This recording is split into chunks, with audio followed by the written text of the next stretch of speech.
everyone, this is Simran and welcome back to our own YouTube channel IGNOU ई पाठशाला। I hope you people are doing well। और आज के इस particular session में हम बात करेंगे IBO 4 के पेपर के बारे में।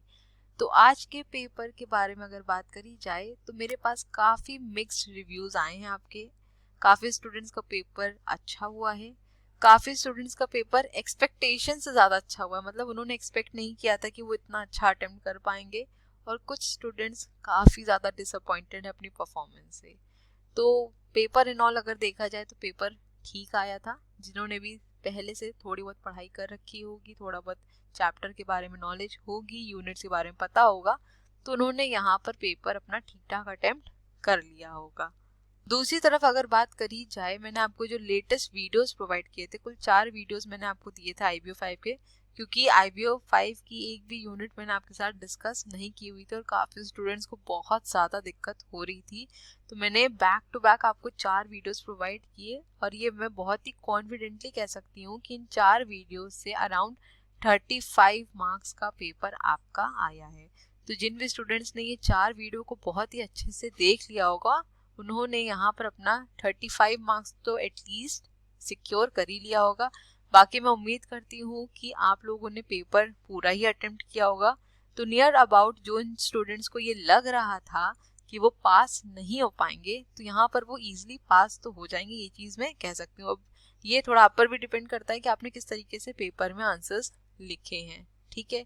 दूसरी चीज़ ये कि जिन स्टूडेंट्स की प्रिपरेशन अच्छी थी और जिन स्टूडेंट्स ने मेरी PDF को रेफर किया था, जो क्वेश्चन आपको प्रोवाइड किए हुए थे मैंने, तो उससे अराउंड आपका 80 मार्क्स का पेपर आया हुआ है, ठीक है। अभी हम पेपर डिस्कस करेंगे और वहाँ पे मैं आपको कुछ चीज़ें बताऊंगी भी, ठीक।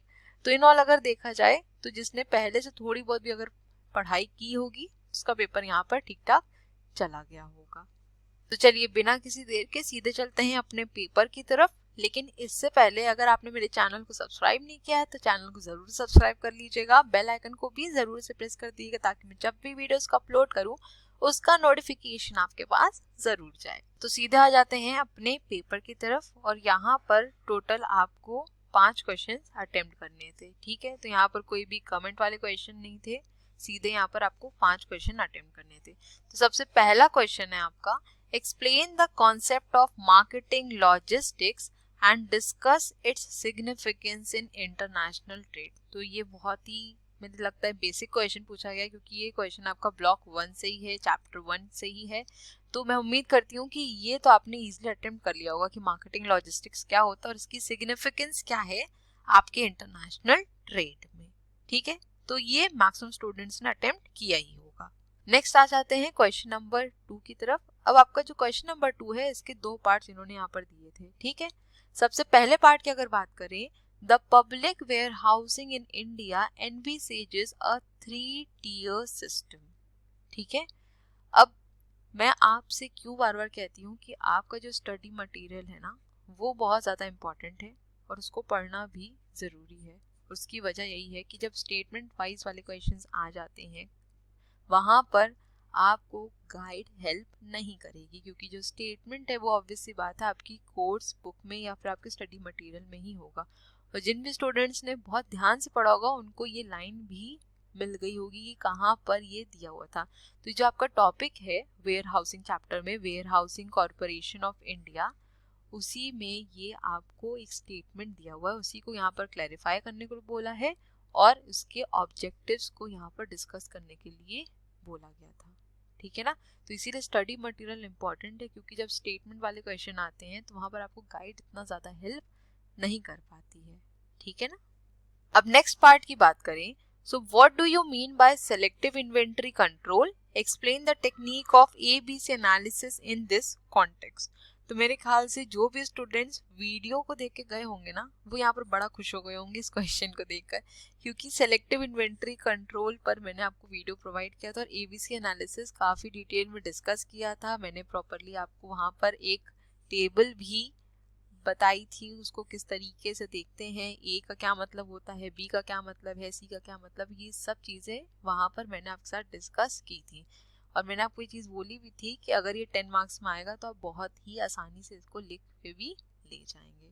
तो उम्मीद करती हूँ कि ये क्वेश्चन आपने अटेम्प्ट कर लिया होगा। अब नेक्स्ट क्वेश्चन है हमारा डिस्टिंग्विश बिटवीन द फॉलोइंग, और सबसे पहला डिफरेंस है यहाँ पर इंटर मॉडलिज्म एंड मल्टी मॉडलिज्म के बीच में। तो ये भी मैंने आपके साथ वीडियो में डिस्कस किया हुआ था, है ना। तो ये क्वेश्चन भी देखकर काफ़ी स्टूडेंट्स खुश हो गए होंगे जिन्होंने भी वीडियो को देखा होगा। नेक्स्ट बात करें इनलैंड कंटेनर डिपोट्स जिसको ICD कहा जाता है, and container freight stations that is CFS। तो ये भी मैंने आपके साथ वीडियो में डिस्कस किया था, प्रॉपर डिफरेंस भी मैंने आपको प्रोवाइड किया था। तो मैं उम्मीद करती हूँ कि ये भी क्वेश्चन आपने अटेम्प्ट कर लिया होगा। अब रही बात इसके पार्ट सी की, flat track containers and open top containers, तो ये मैंने नहीं डिस्कस किया था। अब हो सकता है आप में से कुछ लोग ये पढ़ के गए होंगे तो उन्होंने लिख लिया होगा, जिन्होंने नहीं पढ़ा है उन्होंने अपने कुछ ऐसे गेसेस मार के कुछ तो यहाँ पर लिखा होगा, तो आपको यहाँ पर कुछ नंबर तो मिल ही जाएगा, ठीक है ना। नेक्स्ट आ जाते हैं क्वेश्चन नंबर 4 की तरफ। Despite increasing volume of India's overseas trade over a period, the performance of Indian shipping has been rather disappointing. Comment on this statement and discuss the constraints faced by the Indian shipping industry. तो question बहुत ही सीधा है, ठीक है। यहाँ पर सीधे आपसे क्या पूछा है कि जो इंडियन शिपिंग इंडस्ट्री उसके क्या कंस्ट्रेंट्स, क्या सिचुएशंस फेस करती है इंडियन शिपिंग इंडस्ट्री, इसके बारे में आपको यहाँ पर लिखना था। तो जिन्होंने भी अटेम्प्ट कर लिया होगा वेल एंड गुड, लेकिन ये शायद मुझे इतना याद है ये मैंने आपको क्वेश्चन PDF में नहीं प्रोवाइड किया हुआ था, ठीक है।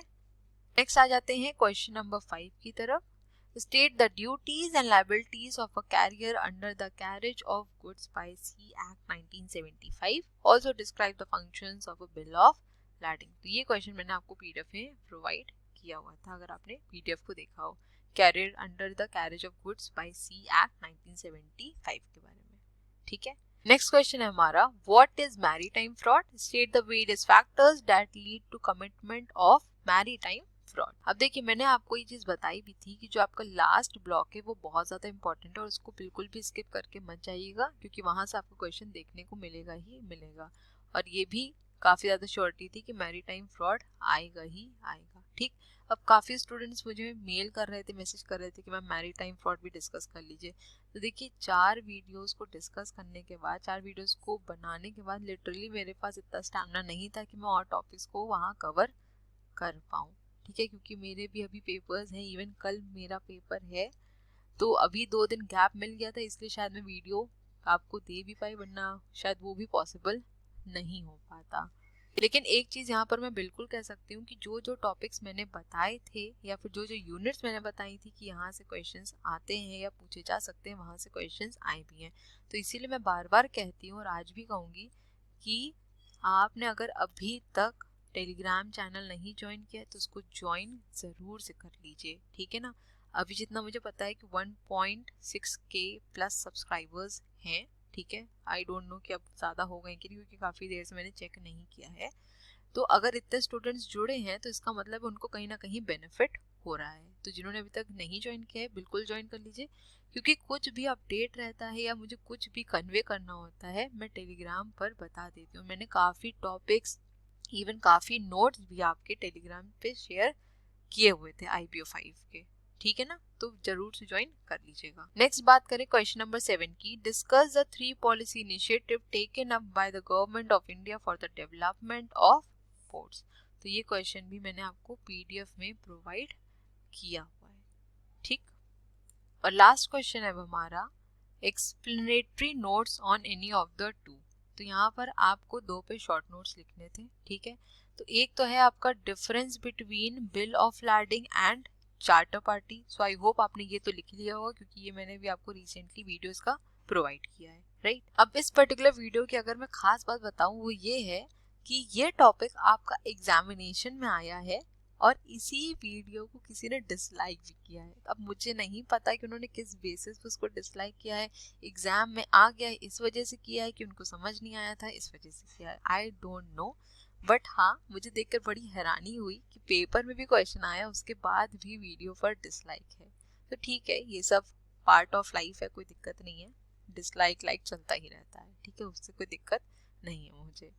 अब बात कर लें अगर हम दूसरे क्वेश्चन की जो यहाँ पर आप अटेम्प्ट कर सकते हैं, तब जिन्होंने भी मुझे पेपर भेजा है शायद उन्होंने इस पर्टिकुलर क्वेश्चन को यहाँ पर अटेम्प्ट किया है, लेकिन अगर मैं बताऊँ जनरली अगर कोई अटेम्प्ट करना चाहता है यहाँ पर तो वो ए पार्ट को आराम से अटेम्प्ट कर सकता था, 7 R framework of international logistic.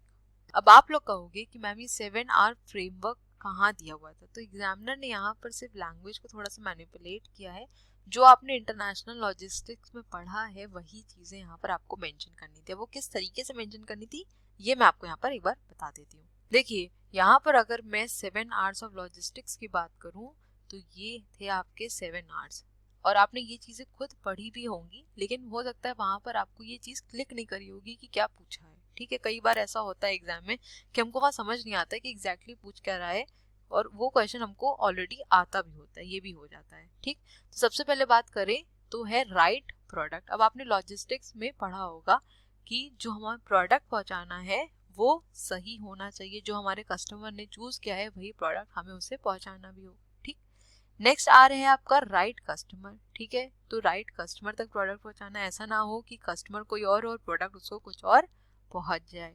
ठीक, और नेक्स्ट है राइट टाइम तक। तो लॉजिस्टिक्स में ये जो 3 आ रहे हैं इनकी मेन बात होती है, to the right customer at the right time and the right product. ठीक है, तो प्रॉपर टाइम पे हमें प्रोडक्ट को क्या करना होता है, पहुंचाना होता है, उसकी डिलीवरी करनी होती है। नेक्स्ट आ रहा है आपका राइट प्लेस, जहां पर कस्टमर ने प्रोडक्ट की डिलीवरी मांगी है उसी प्लेस पर हमें प्रोडक्ट को डिलीवर करना है। ठीक, अब जो प्रोडक्ट है उसकी कंडीशन भी कैसी होनी चाहिए, सही होनी चाहिए, तो राइट कंडीशन भी होनी चाहिए। जो क्वांटिटी डिमांड करी है वही क्वांटिटी भी होनी चाहिए, तो यहाँ पर आ गया राइट क्वांटिटी। और लास्ट है हमारा राइट कॉस्ट, जिस कॉस्ट पर पहले बात हो चुकी है उसी कॉस्ट पर हमें प्रोडक्ट को अवेलेबल करवाना है। तो ये थे आपके 7 आवर्स ऑफ लॉजिस्टिक्स। ठीक है, तो अब जिन भी स्टूडेंट्स ने ये क्वेश्चन को अगर अटेम्प्ट किया भी है तो उन्होंने पहले के जो 3 आवर्स हैं उनको तो आराम से लिख लिया होगा, मैं कहती हूँ 4 आवर्स भी वो आराम से लिख लिए होंगे। हो सकता है लास्ट के 3 आवर वो सोच ना पाए हो, क्योंकि देखिए बुक में स्पेसिफिकली नहीं मेंशन है, तो मैं मान सकती हूँ कि आप लोगों को भी वहां पर स्ट्राइक नहीं करेगा। लेकिन जो पहले के 4 आ रहे हैं वो बेसिक थे, क्योंकि ये आपने लॉजिस्टिक्स की डेफिनेशन में ही ये चीज पढ़ी भी होगी। ठीक है, अब एक चीज मैं यहाँ पर आप लोग से और डिस्कस करना चाहती हूँ। मैंने आपको जो IBO 5 की इम्पोर्टेंट क्वेश्चंस की वीडियो प्रोवाइड करी थी, उसमें मैंने एक कमेंट देखा आज, उसमें किसी ने कमेंट किया है कि आपके PDF से एक भी क्वेश्चन नहीं आता पेपर में। तो अब मुझे नहीं पता कि मैं उनको क्या जवाब दूं, कि वो पेपर दे भी रहे हैं कि नहीं दे रहे हैं, कि उन्होंने क्या सोच के ये चीज़ लिखी है। तो आप ही लोग देख लीजिएगा कि उनको क्या जवाब देना है, क्योंकि मुझे नहीं लगता कि इस चीज़ के लिए मुझे कुछ एक्सप्लेनेशन की ज़रूरत है या मुझे किसी को कुछ बताने की ज़रूरत है। सब चीज़ें ट्रांसपेरेंट हैं, क्रिस्टल क्लियर हैं, सेशंस ऑनलाइन हैं, PDFs भी मैंने आपको टेलीग्राम पर प्रोवाइड कर रखी है, पेपर आपके पास है, आप चाहें तो मैच कर सकते हैं और देख सकते हैं कि क्या क्वेश्चंस आए हैं क्या नहीं आए। अब अगर वो इस बेसिस पे कह रहे हैं कि जिस तरीके से मैंने प्रोवाइड किया है exactly same carbon copy exam में आ जाएगा, तो ये हो सकता है नेक्स्ट टू इम्पॉसिबल हो। कुछ क्वेश्चंस हो सकते हैं आ जाए, लेकिन अगर ये कहा जाए कि पूरा ही आ जाएगा तो ये नेक्स्ट टू इम्पॉसिबल है, क्योंकि मैं कोई इन्विजिलेटर नहीं हूँ, ना ही मैं वहाँ पर एग्जामिनर हूँ जो यहाँ पर मैं पेपर लीक कर रही हूँ। ठीक है, जो मुझे लगता है कि इम्पॉर्टेंट है एग्जाम के पॉइंट ऑफ व्यू से वही मैंने आपको यहाँ पर प्रोवाइड किए हैं। और ये चीज़ मैं कह सकती हूँ कि अराउंड मैंने जो देखा है 80 मार्क्स का पेपर PDF से आ ही जाता है। ठीक है, तो मुझे नहीं लगता कि अगर 80 मार्क्स का पेपर आ रहा है तो ये कोई बुरा नंबर है। जिसकी प्रिपरेशन कुछ भी नहीं है, अगर वो सिर्फ PDFs जितनी प्रोवाइड करी है उनसे ही पढ़ के चला जाए तो वो अच्छा खासा स्कोर कर सकता है। तो वो चीज़ आप लोग खुद देख लीजिएगा कि उनको क्या रिप्लाई देना है। ठीक है, सो इन ऑल अगर देखा जाए तो आपका पेपर यहाँ पर एवरेज आया था, ना ही बहुत ज़्यादा डिफिकल्ट था ना ही बहुत ज़्यादा ईजी पेपर था। ठीक है, और एक चीज़ और मैंने नोटिस करी, पहले स्टूडेंट्स मुझसे कह रहे थे कि मैम IBO 6 बहुत ज़्यादा डिफिकल्ट है, बहुत ज़्यादा डिफिकल्ट है। और मैंने आज ही कमेंट्स पढ़े तो उसमें लिखे थे आप लोगों ने कमेंट्स में कि IBO 5 सबसे बेकार सब्जेक्ट है, सबसे बेकार है। तो बेकार वाली कोई बात नहीं होती, बस ये होता है कि जो चीज़ हमको अच्छी लगने जाती है, समझ में आ जाती है, वो हमारे लिए अच्छी है। ठीक है, और जो चीज़ हम एंड मोमेंट में पढ़ रहे हैं वो भी नई है, तो ऑब्वियस सी बात है कि उसको पढ़ने में थोड़ी दिक्कत तो होगी ही, है ना। तो अब आपको ये सिचुएशन ना फेस करनी पड़े, इसीलिए अभी से प्रिपेयर करना स्टार्ट कर दीजिए नेक्स्ट पेपर के लिए। ठीक है, तो चलिए मिलेंगे अपने नेक्स्ट वीडियो में। Till then stay safe, stay healthy, bye bye, take care.